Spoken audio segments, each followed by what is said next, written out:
Hello student, welcome to geography alert YouTube channel. और आज हम डिस्कस करने वाले हैं ज्योग्राफी में भारत की प्रमुख जनजातियों के बारे में, जिसमें हम बात करेंगे नागा जनजाति के बारे में, एक विशेष जनजाति के बारे में। और जनजाति के बारे में बात करने से पहले आप चैनल को सब्सक्राइब कर दीजिए, लाइक कर दीजिए, शेयर कर दीजिए, जिससे कि हमारी वीडियो कंप्लीट हो जाएगी।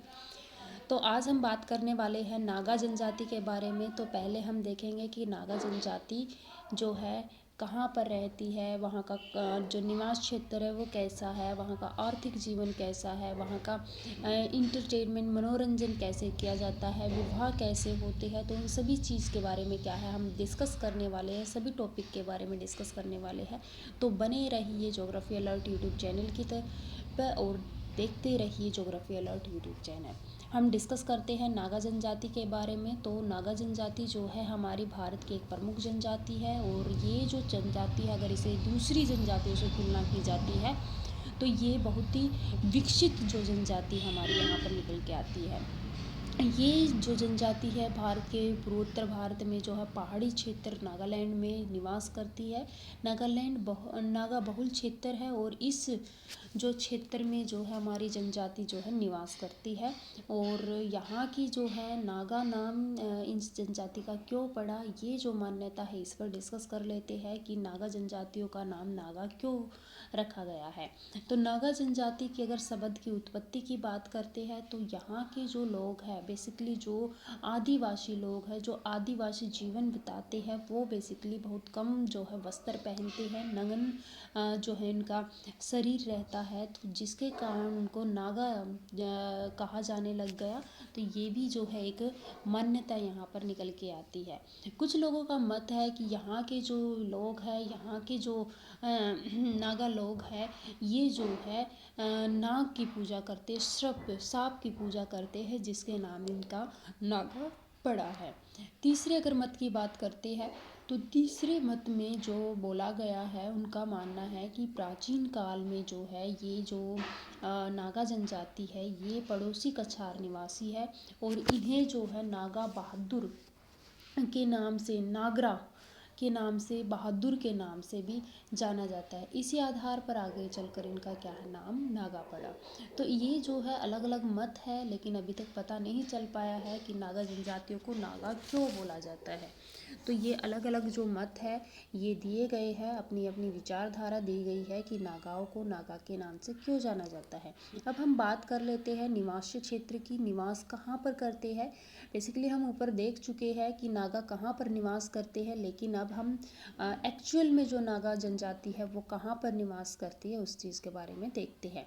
तो बेसिकली हम बात करते हैं निवासी क्षेत्र की। जो नागा लोग हैं वो मूलतः जो है नागालैंड में निवास करते हैं, मैंने ऊपर बता चुकी हूँ मैं। और ये जो जनजाति है, ये लोग जो है इसके आसपास का जो राज्य है, समीपवर्ती जो राज्य है, यहाँ पर नागालैंड के समीपवर्ती राज्य में भी निवास करते हैं। भारत के पूर्वोत्तर में पर्वत श्रेणियों की जो श्रृंखला है उसमें भी नागा पहाड़ी के जो लोग हैं निवास करते हैं। अगर बात करते हैं असम राज्य के पूर्व में जो स्थित नागालैंड का अधिकांश भाग जो है वहाँ पर भी नागा पहाड़ियों से जो है जो लोग हैं वो निवास करते हैं। अब बात करते हैं मणिपुर, मिजोरम, असम, अरुणाचल प्रदेश जो कि जो पहाड़ी पठारी भाग है, वहाँ पर भी जो है नागाओं का कुछ जो वर्ग है वहाँ पर निवास करता है। बात कर लेते हैं भौगोलिक दृष्टि से। तो भौगोलिक दृष्टि से नागाओं का जो निवासी क्षेत्र है जहाँ पर निवास करते हैं नागालैंड, वो एक विषम पर्वतीय क्षेत्र है। भौगोलिक दृष्टि से हम डिस्कस कर रहे हैं तो इसकी जो औसत ऊंचाई है, बात कर लेते हैं औसत ऊंचाई की। तो औसत ऊंचाई जो है लगभग 2000 मीटर यहाँ पर जो है मीटर जो पर्वतीय क्षेत्र है वहाँ पर निवास करते हैं। और नागा पहाड़ियों जो है दक्षिण पश्चिम से पूर्व दिशा में ये फैली हुई है, जिसका ढाल पश्चिम की ओर है। और इससे निकलने वाली जो छोटी छोटी नदियाँ हैं जो कि उत्तर पश्चिम की ओर प्रभावित होती है हुई ब्रह्मपुत्र नदी में मिलती है। वो जो नदी है वहाँ पर जो जितनी भी नदी है वो ब्रह्मपुत्र नदी में यहाँ पर क्या होती है आकर मिलती है। इसके अगर उत्तर पूर्व में जो है पटकाई की पहाड़ियाँ है। दक्षिण में मणिपुर में अराकान की पर्वत श्रेणी यहाँ पर स्थित है। यहाँ का जो लगभग जो संपूर्ण प्रदेश है वो ऊंचा नीचा है और वहाँ पर जो है वन से वो घिरा हुआ है।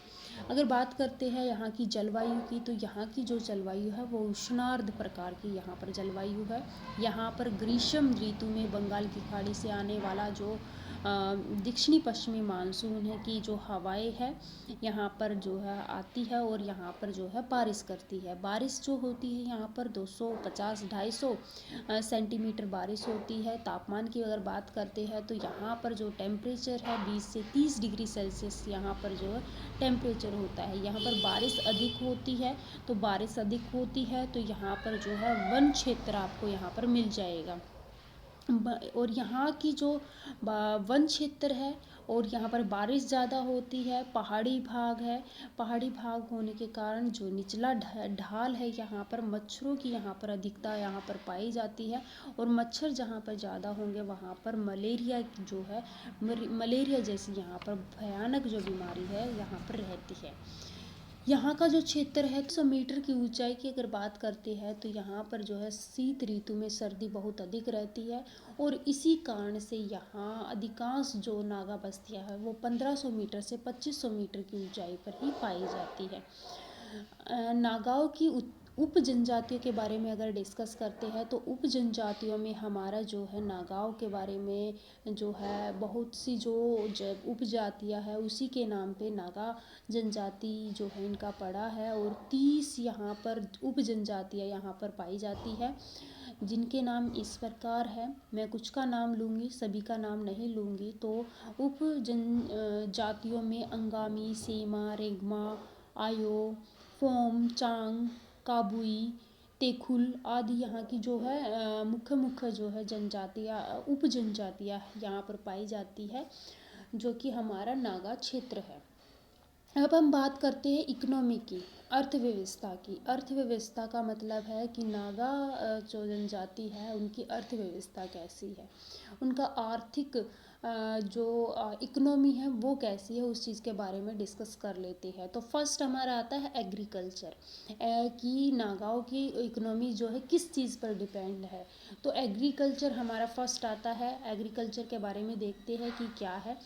यहाँ की नागा का लोगों का जो मुख्य व्यवसाय है वो हमारी स्थानांतरण कृषि और आखेट करना, बेसिकली हंटिंग वगैरह। और जो हमारी माइकल्चर की एग्रीकल्चर में जो है नागा लोगों का अगर मुख्य व्यवसाय की बात करते हैं तो यहाँ पर जो है स्थानांतरण कृषि यहाँ पर हमारी आ जाती है और आखेट करना इनका क्या होता है, मुख्य व्यवसाय होता है। बेसिकली नागा लोग स्थानांतरण कृषि करते हैं, एक स्थान से दूसरे स्थान पर जाते हैं और वहाँ पर जाकर कृषि करते हैं। नागाओं की खेती करने का ढंग भी थोड़ा अलग है और लोगों और जनजातियों से। ये लोग सामान्यतः 2 प्रकार की यहाँ पर खेती करते हैं। कुछ लोग स्थायी खेती करते हैं, इसके अंतर्गत जो है निचले भागों में बनाए गए खेतों में प्रतिवर्ष धान की जो है ये खेती करते हैं। और दूसरा जो है यहाँ पर जो है स्थानांतरण खेती करते हैं, जिसे झूमिंग कृषि भी कहते हैं। मतलब एक स्थान से दूसरे स्थान पर खेतों का फेर बदल ये यहाँ पर करते रहते हैं। झूमिंग कृषि की यहाँ पर जो है पहाड़ी और जहाँ पर वन जहाँ पर पाए जाते हैं, संघन वन या जहाँ पर पाए जाते हैं वहाँ पर जो है झूमिंग कृषि यहाँ पर की जाती है।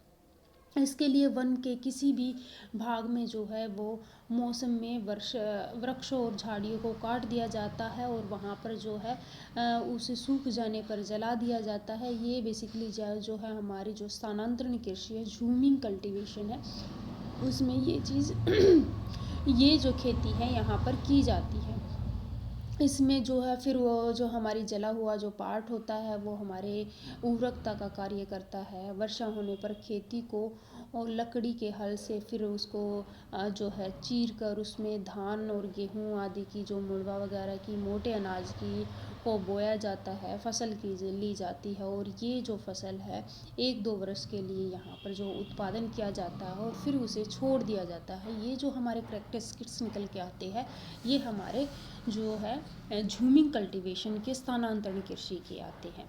और फिर वहाँ पर जो है फिर उसे परती छोड़ दिया जाता है, फिर वहाँ पर जंगल उग जाते हैं और फिर वैसी ही स्थिति आती है और कुछ टाइम के बाद फिर वहाँ पर खेती करना स्टार्ट हो जाते हैं।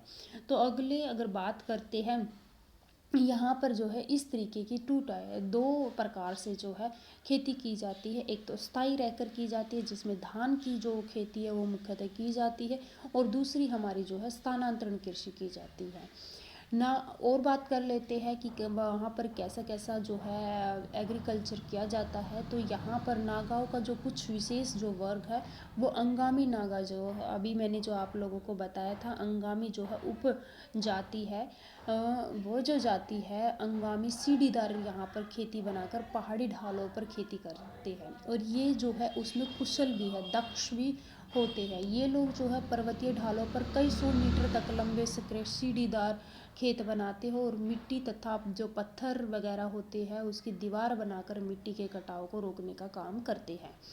और बात कर लेते हैं पहाड़ी नदियों में जो है छोटी छोटी नहरों या नालियाँ बनाकर ये खेतों तक पानी पहुंचाते हैं और मिट्टी की निचली जो घाटियाँ होती है, मणिपुर की जो निचली घाटियों में जो ये रहने वाले कुछ लोग नागा स्थायी कृषक भी है। अभी मैंने आप लोगों को बताया था कि ये 2 प्रकार से करते हैं, स्थायी कृषक भी होते हैं और स्थानांतरण कृषक भी होते हैं। और इस प्रकार जो है नागा लोगों की जो अर्थव्यवस्था है, जिनकी मुख्य जो फसलें हैं कृषि पर जो है ये आधारित है। किंतु कृषि जो है यहाँ का जो उत्पादन जीवन यापन के लिए बिल्कुल भी पर्याप्त नहीं है। ये कृषि पर ही डिपेंड नहीं रह सकते, ये और चीज़ में भी जो है और कार्य भी यहाँ पर करते हैं। देख लेते हैं और कौन कौन से कार्य ये यहाँ पर करते हैं। कृषि के साथ साथ ये पशुपालन भी करते हैं। कृषि करते हैं, कृषि के साथ साथ जो है पशुपालन करते हैं, पशुओं को मांस दो वहाँ पशुओं से मांस प्राप्त करते हैं, दूध प्राप्त करते हैं और साथ ही साथ उनको क्या है पशुओं का उपयोग खेती के काम में भी यहाँ पर किया जाता है। ये जो काम है बेसिकली जो है स्थायी कृषि वगैरह की जाती है, पशुओं का पालन वगैरह किया जाता है या जितना भी ये जो काम है स्थायी रहकर किया जाता है, ये जो काम है विशेष रूप से निचले भागों में किया जाता है। पहाड़ी के निचले भागों में ये काम यहाँ पर किया जाता है। अब हम बात कर लेते हैं आखेट की। वीडियो को ज़्यादा बड़ा नहीं करेंगे और बीच में मैं बोल रही हूँ कि वीडियो को प्लीज़ सब्सक्राइब कर दीजिए। आपको अच्छा लग रहा है तो सब्सक्राइब ज़रूर कीजिए क्योंकि मेहनत लगती है वीडियो बनाने में। अब बात करते हैं हंटिंग की, आखेट की। तो ये जो है मैंने अभी आप लोगों को बताया है कि ये लोग सिर्फ जो है एग्रीकल्चर पर ही डिपेंड नहीं है, ये और काम भी करते हैं। पशुपालन तो करते ही है और आखेट वगैरह भी करते हैं। आखेट कैसे करते हैं उन चीज़ के बारे में जानते हैं। ये जो लोग हैं नागा जो लोग हैं कुशल शिकारी होते हैं, बिल्कुल दक्ष जिसे शिकारी कहते हैं। हंटिंग बहुत अच्छी से करते हैं। ये आपको इमेज में भी दिखाई दे रहा है। पहाड़ी क्षेत्रों के में ये जो लोग हैं निचले मैदानों भागों में अलग अलग ढंग से ये शिकार करते हैं। ऊपरी पहाड़ी भागों में और निचले पहाड़ी भागों में ये अलग अलग रूप में क्या है जो है शिकार करते हैं। यहाँ पर जो है सर्व प्रचलित विधि की अगर बात करते हैं तो कई लोग यहाँ पर मिलकर जो है जंगली पशुओं को जंगल से भगाते हुए और नदियों की तलहटी में लाते हुए उन्हें भाले से मार डालते हैं। इस तरीके से जो है ये शिकार करते हैं। शिकार के लिए ये लोग भाले, धनुष, बाण, दाव नामक हथियार का भी ये प्रयोग करते हैं। दाव इनका जो है बहुत उपयोगी हथियार होता है, बहुत इम्पोर्टेंट जो है इंस्ट्रूमेंट ये यहाँ पर यूज़ करते हैं। और ये लोहे की मोटी हंसिया जो होती है उनका सामान बनाते हैं। उसका सामान उनका होता है पकड़ने के लिए लकड़ी की मूठ का भी यहाँ पर प्रयोग किया जाता है। ये आपको इमेज में दिखाई दे रहा होगा। इसका जो उपयोग है वन में लकड़ी काटने के लिए ये करते हैं, मार्ग साफ करने के लिए क्या करते हैं, स्थानांतरण कृषि के लिए इसका उपयोग करते हैं, शिकार करने के लिए करते हैं, घर बनाने के लिए करते हैं, आक्रमण करने या युद्ध करने के लिए इसका प्रयोग यहाँ पर बेसिकली किया जाता है। नागा लोग के अगर जंगली वृक्षों में रसों के बाण तीर के जो है यहाँ पर जो है उसमें जहर लगाकर विषाक्त उसको करके जंगली जानवरों का ये यहाँ पर क्या करते हैं, शिकार करते हैं। शिकार का जो नियम जो होता है, इनका जो लॉ होता है, वो कठोरता से उसका पालन करते हैं। देखते हैं कि कैसे कठोरता से पालन करते हैं। यदि यहाँ पर जब शिकार किया जाता है, मतलब जो शिकारी शिकार करता है, तो वो यदि वो दूसरे गांव की सीमा पार कर देता है, शिकारी शिकार करते वक्त दूसरे गांव की सीमा पार कर देता है, तो दूसरे गांव के लोग भी उस शिकार का हिस्सा हो जाते हैं और वो जो शिकार उन्होंने किया है उसका जो आधा हिस्सा है वो उनको देना पड़ता है। तो इस तरीके से जो है इनका जो नियम है वो कठोरता से उसका पालन करते हैं और कृषि कार्य में समय जो है शिकार करना जो है इनका वर्जित होता है। कृषि कार्य जहाँ पर के समय जब ये है शिकार नहीं करते हैं। पहाड़ी के निचले भागों में स्थित तालाब, नदियाँ और जलाशय के कुछ भागों से ये जो है मछलियाँ भी पकड़ते हैं और जाल, टोकरियाँ वगैरह का प्रयोग भी करते हैं। बेसिकली जो है अभी हम इसका जो हंटिंग का है निचोड़ निकालते हैं, तो ये जो है इस तरीके से क्या है हथियारों का प्रयोग करते हैं। एग्रीकल्चर के टाइम पर ये क्या है अपना जो है शिकार नहीं करते हैं। शिकार का जो आधा हिस्सा है अगर सीमा पार कर लेते तो दूसरे गाँव को इसको क्या है 50% जो है अपना डिस्ट्रीब्यूट कर लेते हैं। उसी हिस्से से वो क्या है एक दूसरे के साथ तो आधा आधा उसको क्या है बांट लेते हैं। और जो है नदियों वगैरह से मछली वगैरह का पकड़ने का काम भी ये बेसिकली यहाँ पर बखूबी करते हैं। अब हम बात करते हैं कुटीर उद्योगों की, क्योंकि हम बात कर रहे हैं इकोनॉमी की। इकोनॉमिक में हम बात कर चुके एग्रीकल्चर की, हंटिंग की, अब करते हैं कुटीर उद्योग। कुटीर उद्योग छोटे छोटे ये उद्योग भी क्या है यहाँ पर इन्होंने, क्योंकि मैंने अभी आप लोगों को इंट्रोडक्शन में ही बताया था कि जो नागा जनजाति के लोग हैं ये जो है दूसरी आदिवासी जनजातियों से जो है विकसित डेवलप हो चुकी है और ये जो है लोगों से या समाज से इंटरेक्ट हो चुकी है, विकसित हो चुकी है। तो ये क्या है धीरे धीरे अपना जो व्यापार है या काम है ये बढ़ाना स्टार्ट हो गया है। लेकिन कुछ ऐसे भी है जो अभी भी जो है आदिवासी की तरह जीवन व्यतीत कर रहे हैं। तो बेसिकली हम बात कर रहे हैं कुटीर उद्योगी की, कॉटेज इंडस्ट्री की। तो इसमें बात कर लेते हैं जो कृषि और आखेट की यहाँ पर अगर बात करते हैं तो यहाँ के जो लोग हैं कुटीर उद्योग में भी प्रचलित है। यहाँ पर जो है नागा की जो उपवर्ग में जो है श्रम विभाजन का पालन यहाँ पर किया गया है। पालन जो है कड़ाई से यहाँ पर जो है इसका किया जाता है। इसमें कुछ वर्ग छोटे मोटे कपड़े बुनने का कार्य करते हैं, कपास उगाना, सूत काटना, कपड़ा बुनने का कार्य यहाँ पर अलग अलग उपजातियों के द्वारा किया जाता है। उसको डिवाइड किया गया, उसको वर्गीकृत किया गया है कि इसको क्या काम करना है। यहाँ पर मिट्टी के बर्तन जो है अलग वर्ग के लोग बनाते हैं। इसमें जो है लोहार का स्थान विशेष जो है महत्वपूर्ण होता है। और यहाँ पर जो है सभी जो गांव में यहाँ पर जो है ये चीज़ यहाँ पर पाई जाती है। कृषि या खेत युद्ध के लिए विविध प्रकार के जो औजार होते हैं वो लोहार के द्वारा ही बेसिकली यहाँ पर बनाए जाते हैं। अभी हमने ऊपर बात की थी कि जो हथियार हैं जिनका प्रयोग ये कर रहे हैं उसको जो है लोहार के द्वारा बनाया जाता है। और ये जितना भी कार्य है वर्गों में उपजातियों में वर्गीकृत किया गया है। वर्गीकृत यहाँ पर जो है किया गया है। ये जो लोग हैं लोहा पड़ोसी नगरों से खरीदते हैं, जो उनके पास की मार्केट लगती है वहाँ से खरीदते हैं, फिर उसे गलाने के लिए लकड़ी का कोयले का उपयोग करते हैं और उस तरीके से क्या है एक दूसरे के जो है काम आते हैं, एक दूसरे का सहयोग करते हैं और अलग अलग उपजातियों में इनको वर्गीकृत किया गया है जो कि अपना अलग अलग से काम करते हैं। अब हम बात करते हैं फूड के बारे में, भोजन के बारे में कि ये क्या खाती है, क्योंकि विशेष जनजाति है, विकसित जनजाति है, तो हमें बेसिकली पता होना चाहिए कि ये जनजाति क्या खाती है। तो भोजन की अगर बात करते हैं तो ये नागा जो लोग हैं ये का जो सर्वप्रमुख भोज्य पदार्थ जो है चावल है।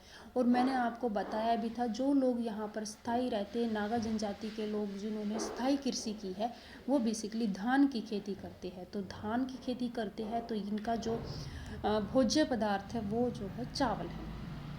ये लोग जो है दालें, मांस, मछली, फल, साग सब्जी भी यहाँ पर खाते हैं। मांस भी इनका जो है प्रिय भोजन है।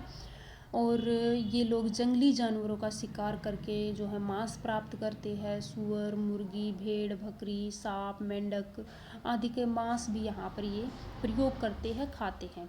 चावल में बनाई गई शराब, मतलब जो चावल से शराब बनाई जाती है उनका प्रयोग भी ये क्या करते हैं, नागा लोग करते हैं। अगर बात करते हैं भोजन संबंधी, यहाँ पर जो है वर्गों में जो भोजन संबंधी निषेध भी माने जाते हैं, जैसे टेंगर खूल नागा बकरी नहीं पालते और मांस और दूध नहीं प्रयोग करते। अलग अलग जो उप प्रजातियां हमने बताई थी उनका यहाँ पर जो है डिस्कस मैंने किया है कि ये लोग जो है इन चीज़ों का प्रयोग नहीं करते। मारमा जो नागा है, मारमा जो उप जाति जो नागाओं की है, वो सूअर नहीं पालते और ना ही उनका मांस खाते हैं। तो इस प्रकार से जो उपजातियां हैं उनमें भी कुछ विशेष जो है उनकी विशेषता है भोजन को लेकर। अब बात करते हैं वस्त्र और आभूषण की। क्लॉथिंग एंड गारमेंट्स यहाँ की कैसी है। तो यहाँ के जो लोग हैं, अभी आप लोगों को इमेज में भी दिख रहा होगा कि यहाँ का जो वेशभूषा है वो कैसी है, कैसे आभूषण यहाँ पर पहनते हैं, कैसे वस्त्र पहनते हैं। लेकिन हम थोड़ा सा देख लेते हैं कि क्या क्या इनका जो है विशेष जो है वस्त्र है, आभूषण है। तो नागा जो लोग हैं, ये जो लोग हैं एक समान वस्त्र नहीं पहनते। ये जो है अनेकों पोशाकों में इनका अंतर होता है। ये जो लोग सूती वस्त्र पहनते हैं, किंतु जाड़े का जब समय आता है, शीत ऋतु जब आती है तो ऊनी वस्त्र ये यहाँ पर पहनते हैं। ये लोग कम वस्त्र धारण करते हैं। इनके कुछ समूह केवल जो कमर है, कमर में चमड़े की लंगोट पहनते हैं अथवा साधु पूर्णतः वस्त्रहीन रहते हैं, बिना वस्त्रों के रहते हैं। पुरुष अधिकांश केवल कमर के नीचे वस्त्र पहनते हैं, किंतु स्त्रियां सामान्यतः जो है घाघरा और चोली जैसे वस्त्र यहाँ पर यूज करती है, पहनती है। पुरुष सिर पर बैत या बांस के छिलके वाला बालों में बनी टोपी यहाँ पर पहनते हैं। नागाओं के कुछ जो नागा लोग हैं ये सिर पर सींग और पक्षियों के पंख बांधने का यहाँ पर जो है प्रचलन चला हुआ है, प्रचलन है। कुछ लोग शरीर पर शेर, चीता, धनुष बाण आदि जो है वीरता चिन्ह भी गुदवाते हैं, जिसे हम टैटू बोल देते हैं। तो इस तरीके के क्या है, ये टैटू यहाँ पर जो है गुदवाते हैं। इससे गले में जो है मूंगे वगैरह की मोती की कोड़ियों योगी की माला यहाँ पर जो है पहनती हैं। बात कर लेते हैं अब हम इनके घर की, गृह की, अधिवास की, सेटलमेंट की, हाउस की, कि यहाँ पर ये लोग कैसे इनका घर है कैसे बनाया जाता है, उस चीज़ के बारे में यहाँ पर डिस्कस कर लेते हैं। तो नागा जो लोग हैं उनकी जो बस्ती है वो ऊंची भूमि और पहाड़ी क्षेत्रों में कटकों पर जो है बेसिकली ये बसाई जाती है। इनके चारों ओर कृषि जो योग्य भूमि जो है, स्थायी जल स्रोत की उपस्थिति यहाँ पर जो है मिलती है या आवश्यक होती है। उसी जहाँ पर जल स्रोत होता है वाटर बॉडीज होती है, वहीं पर बेसिकली ये क्या है स्थायी निवास करते हैं। नागा के जो घर है वो जो है घास और पत्ती वाले छप्पर से बने हुए होते हैं और जो है औसत ग्राम में 200 से 250 तक 250 तक घर यहाँ पर पाए जाते हैं। छप्पर लकड़ी के मजबूत खंभों तथा पाइप के तहसीर पर ये टिके हुए होते हैं। दो छप्पर से निर्मित ये छप्पर नीचे की ओर भूमि पर बनाए जाते हैं और प्रत्येक घर में सामान्यतः आगे और पीछे की ओर बड़ा और छोटा द्वार जो है वहाँ पर बनाया जाता है। लकड़ी के जो है लट्ठे यहाँ पर जो है निर्मित किए जाते हैं और कांटेदार गृह के रूप में ये लोग स्वयं रहते हैं और निचले भागों में पशु को बांधते हैं, ऊपरी भागों में अपने आप रहते हैं। गांव के मध्य में मुखिया का जो घर होता है, बीच में मुखिया का घर होता है और ये जो है जो इनका प्रवेश के लिए एक ही मार्ग को ये क्या करते हैं, छोड़ते हैं। तो इस तरीके से जो है इनका गृह और अधिवास होता है, सेटलमेंट होता है, हाउस होता है। जिस तरीके से ये क्या है एक सोसाइटी बनाकर एक समाज के रूप में आसपास जो है लोग रहते हैं। अब हम बात कर लेते हैं सामाजिक संगठन की। ये हमारा इम्पोर्टेंट यहाँ से निकलता है कि इनका सामाजिक संगठन कैसा है। तो यहाँ के जो लोग हैं, अधिकांश जो नागा जनजाति के जो परिवार की जो प्रथा है, वहाँ पर जो पुरुष और स्त्रियों का कार्य जो है बांटे हुए हैं। पुरुष क्या कार्य करेगा, स्त्री क्या कार्य करेगी, उसके बारे में देख लेते हैं। यहाँ पर जो है पशुओं का आखेट केवल पुरुष द्वारा ही किया जाता है। कृषि जो है कृषि का जो कार्य है वो स्त्री और पुरुष साथ में मिलकर करते हैं। दोनों साथ मिलकर जो है एग्रीकल्चर का जितना भी काम होता है वो दोनों साथ करते हैं। कपड़े को बुनने के लिए, सिलने के लिए जो है जितना भी काम है वो बेसिकली स्त्रियों द्वारा किया जाता है, लेडीज़ द्वारा किया जाता है। भोजन पकाने की जिम्मेदारी भी स्त्रियों की होती है। एक गांव में एक मुखिया ही होता है और यहाँ पर जो है मुखिया वंशानुगत मतलब पीढ़ी दर पीढ़ी यहाँ पर चलता रहता है, किंतु उनका जो बहादुर होना अनिवार्य माना जाता है। लेकिन जो भी हमारे जो मुखिया है उनका बहादुर होना ज़रूरी होता है नागा जनजातियों में। उसे सभी प्रकार के जो है सामूहिक निर्णय लेने का अधिकार होता है और वही पारिवारिक और सामाजिक विवादों का निपटान भी करता है। बेसिकली ये हमारे समाज में भी अगर देखते हैं तो होता है। नागा लोग जो है जाति हित सर्वोपरि मानते हैं और जाति हित के सामने व्यक्तिगत हित कोई मायने यहाँ पर नहीं रखता।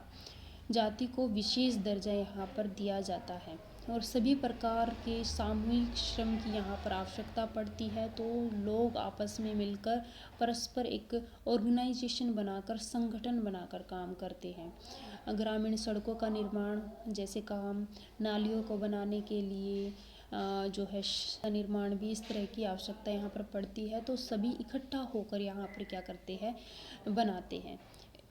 और इनकी जो खासियत है वो हम देख लेते हैं क्या है। तो यहाँ के जो लोग हैं, नागा जो जनजाति के लोग हैं, नागा ग्राम में एक विशाल जो है स्लीपिंग हॉल बनाते हैं जहाँ पर वो सोते हैं। यहाँ पर जो है रात्रि में गांव सभी जितने भी अविवाहित युवक जो है वो विश्राम करते हैं। इसे मोरंग के नाम से भी जाना जाता है। जो स्लीपिंग हॉल में युवतियाँ प्रवेश नहीं कर सकती, यहाँ पर निषेध माना जाता है लेडीज़ को। और यहाँ की नागाओं की जो सांस्कृतिक गतिविधियों का ये क्या होता है, केंद्र होता है। कल्चरल जितनी भी एक्टिविटीज़ होती है वो हमारी जो है स्लीपिंग हॉल जहाँ पर मोरंग रहते हैं वहाँ पर किया जाता है। यहाँ के जो नागा युवक को क्या है, उनके जीवन कर्तव्य के बारे में शिक्षा वगैरह, प्रशिक्षण वगैरह, ट्रेनिंग की यहाँ पर व्यवस्था की जाती है स्लीपिंग हॉल में। और यहाँ पर जो है वरिष्ठ व्यक्ति जो है अपने पूर्वजों के द्वारा दिए गए महान कार्यों से यहाँ पर अवगत होते हैं कि कौन कौन से उनके जो है जो कार्य है वो कैसे है। उनके जो आक्रमण संबंधी जो भी कार्य उन्होंने किए हैं उनके बारे में यहाँ पर क्या है बताया जाता है। और यहाँ पर जो मोरंग स्लीपिंग हॉल के अंदर दीवारों के सहारे सोने के लिए ऊंचे बेंच यहाँ पर बेंच बनी होती है और यहाँ पर फर्श पर भोजन बनाने के लिए चूल्हे वगैरह बने होते हैं। मोरंग के सामने लगभग 16 मीटर से 7 मीटर तक का एक चबूतरा बनाया जाता है जिस पर बैठकर युवक जो है आपस में क्या करते हैं, बातचीत करते हैं। बहुत से नागा जो है ग्रामों में अविवाहित युवतियों के लिए भी जो है स्लीपिंग हॉल बनाया गया है। और इस स्लीपिंग हॉल में जो है उनको शिल्प जो है, मूर्ति कला, संगीत, नृत्य ऐसी ट्रेनिंग यहाँ पर जो है इनको दी जाती है। स्त्रियों को भी स्लीपिंग हॉलों में कहीं कहीं रखा जाता है और उनको इस तरीके की यहाँ पर ट्रेनिंग दी जाती है। बात कर लेते हैं मैरिज सिस्टम की। विवाह प्रथा यहाँ की कैसी है। विवाह प्रथा की अगर बात करते हैं तो इमेज में आप लोगों को दिख रहा होगा कि यहाँ की जो विवाह प्रथा है किस प्रकार की है। नागाओं में जो है विवाह की 2 प्रथाएं यहाँ पर बेसिकली प्रचलित है। यहाँ पर भौतिक और सामाजिक जो है पर्यावरण इसको प्रभावित भी करता है। विवाह का जो उत्सव होता है बड़े धूमधाम से यहाँ पर विवाह बनाया जाता है और इसमें जो है वर पक्ष लड़की ढूंढता है और शुभ तिथि का विचार करके लड़का लड़की का यहाँ पर क्या है विवाह करवा दिया जाता है। बात करते हैं यहाँ पर जो है परिवार की इच्छा से ही जो है विवाह करवाया जाता है, और वर पक्ष विवाह के उपलक्ष्य में वधू पक्ष को उपहार और दहेज देता है, और सम्मानित व्यक्ति में इसी प्रकार का जो है विवाह होता है। जो लोग सम्मानित होते हैं, जो सोसाइटी के लिए सम्मान जो बोलते हैं, सम्मानित जो व्यक्ति होते हैं। दूसरी अगर प्रथा की बात करते हैं तो कोई किसी युवती को या जो वर है वो वधू को अपने घर ले जाता है, और दोनों एक दिन बहिष्कृत होते हैं और बाद में दोनों का विवाह कर दिया जाता है। जो यह प्रथा जो है उत्सव रहित होती है, इसमें कोई उत्साह नहीं होता कि जो मैंने पहली प्रथा बताई है उसमें बहुत उत्साहित होकर विवाह किया जाता है, धूमधाम से विवाह किया जाता है। कभी कभी प्रेमी प्रेमिका को भगा भी लेके जाता है, और वहाँ पर जो है कुछ दिन वो जंगल में रहते हो और फिर अपने गांव में आकर दोनों का क्या है विवाह की घोषणा की जाती है और उनका विवाह करवा दिया जाता है। तो इस तरीके की यहाँ पर क्या है विवाह यहाँ पर किए जाते हैं।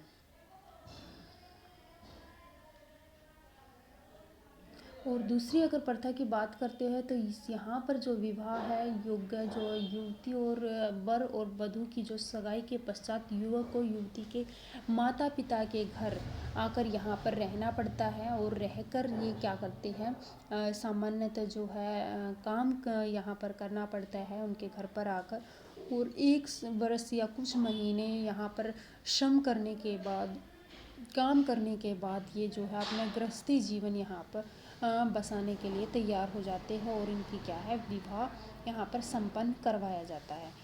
अब बात करते हैं मनोरंजन की, इंटरटेनमेंट की।